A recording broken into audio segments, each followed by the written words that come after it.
situáciu pozrieme z opakovaného záznamu, čo sa udialo. Takýmto spôsobom Pavlenda vystihol loptu a to bol tvrdý náraz do Martina Komárka.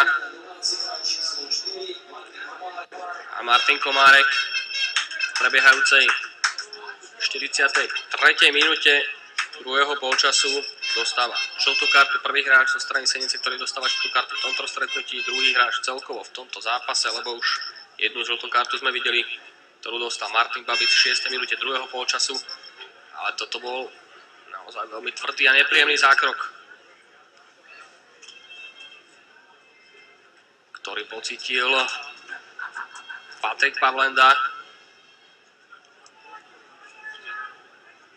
A my sa na to pozrieme už po niekoľkýkrát. Najtvrdší zákrok v tomto stretnutí. Tvrdo narazil Pavlenda do pravej nohy Martina Komárka, ktorý ju tam ponechal.